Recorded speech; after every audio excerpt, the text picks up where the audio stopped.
What's up? This your man A. Sean, A to the S-E-A-N. I'm here with somebody that you probably already know, but you don't know. So I'm gonna let my man introduce himself, and y'all just pay attention.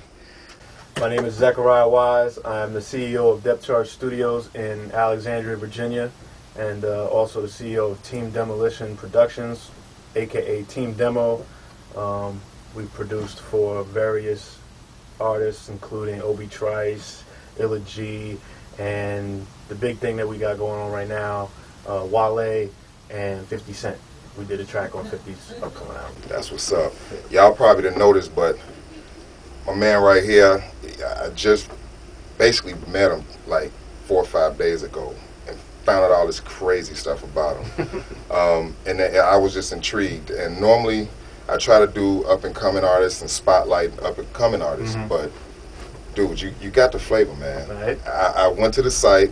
I'm gonna put the website up, so y'all pay attention to this website. It's probably scrolling right now across this bottom, so y'all check this out.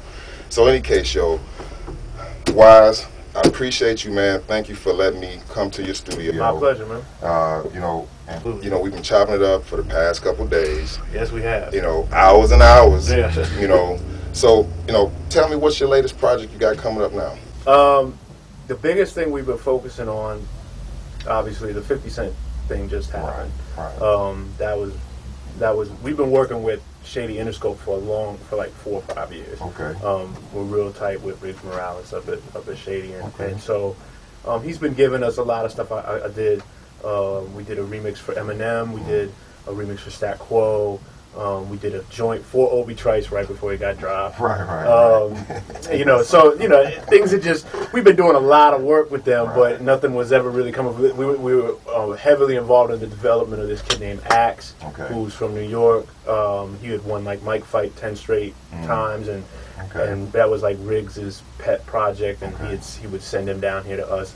And that ended up not really materializing in anything. So finally, 50 picked out a track that we had submitted, and I mean, we literally submitted this track 3 years ago, and he just got to it. So like that just shows you how the backlog is of music up there. But so we got that going. We've been working with Wale for a couple of years. We were working with Wale before he got his deal. So we got a bunch of stuff in the bank with him. Hopefully some of that'll make his record.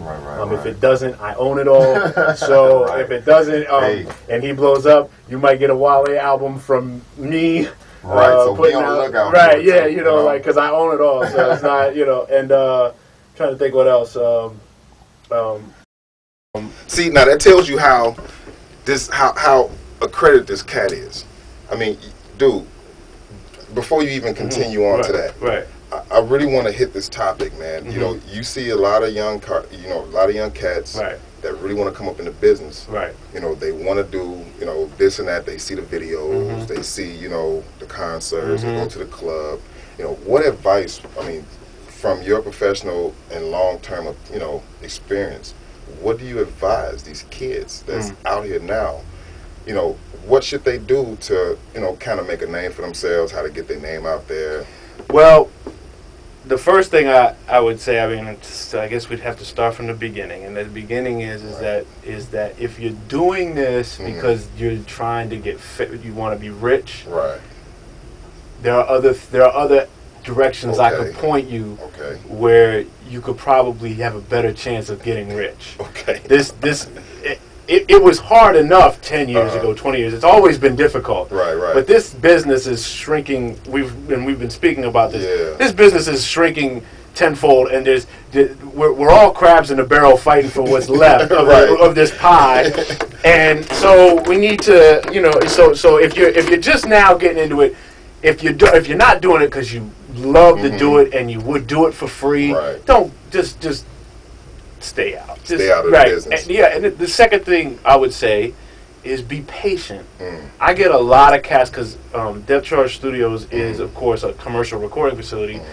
So I get a lot of cats who come in here who obviously hear through the grapevine that this is the place to be in this area, in the DC area, and they come in, they book time, and they're just not ready for this part yet. When I started at 12, 13 years old. I didn't get into a real recording studio until I was 16, 17. Like 4 or 5 years went by of me being in my basement with my boys who I still work with, who are still my, we're still all partners, still doing this thing together, in Team Demo, learning, just making, and this was back when we had tape decks stacked up to the ceiling doing pause mixing, and then one day we got enough money together to get a 4-track on a cassette. Wow, we got a 4-track, and using Casio SK1 samplers to bang out beats on. Sample it could sample like a second and a half, so you speed the record up on 45, like that old Kim track. Yeah, and so and learning, but that teaches you, that taught us how music is made and how to produce it and how to rap and how to develop your own style. And obviously this was the late 80s, early 90s, and a lot of things were different then. But if you're into this now, it's affordable. You can get, if you have a computer, you can buy the software and you can learn, and be patient, and don't decide to rap and be like, within a year I want to be on, or within a year I want to do this, or within a year. It's probably not going to happen. And every now and then you hear about a dude. I think your man Asher Raw was saying that he'd only been rapping for like a year when he got a deal, which boggles my mind. But that's not the way it works. That's not the way it usually works. I mean, there's always exceptions, but that's not the way it works. So the first thing I would say is that at the very beginning, if you're just starting out, take your time, learn, go back and listen to old stuff. And listen, don't just listen to rap. Listen to music.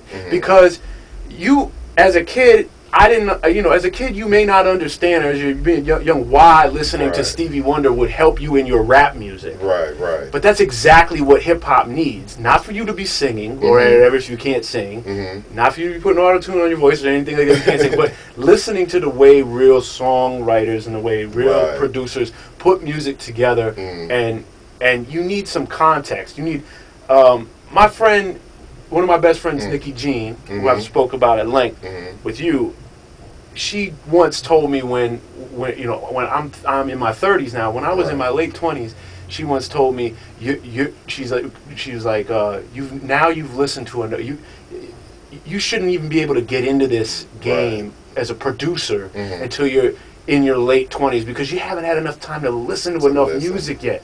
Like when you've listened to enough music now, and you understand. I mean, my iPod is full, and it is a 60 gig iPod. You know what I'm saying? I've got I listen to everything from Beethoven to everything, because I'm trying to draw inspiration and draw the science of this from other places besides just listening to what the latest thing is out. If you want to repeat what everybody else is doing, that's easy. That's easy to do. That's easy to do. But now, how long did it take you when you were? And by the way, let the folks know, what you're. I mean, for you to say this, you have to have some sort of knowledge and firsthand experience. Well, so let them know. Let the folks know where your history as far as rhyming, because you are a lyricist. And he's a dope lyricist, y'all. I've heard some of his stuff. Go to the website, check it out. He's got some samples. And I actually have a new album coming out. There you go. Called Mr. Wise, which will be out soon. Plug it up. That I just finished. But no, I started really young with my peoples.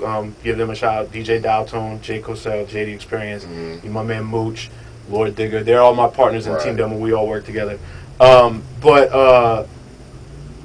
I, late 80s. I was a kid, 12 years old, and I fell in love with hip hop music. When it was really it was Run DMC that really, I had listened to hip hop before, but when Run DMC came out, took it to you. That's when I said I want to do that. And I went to garage sales and bought some stereo turntables and got a mixer and hooked it, and just learned.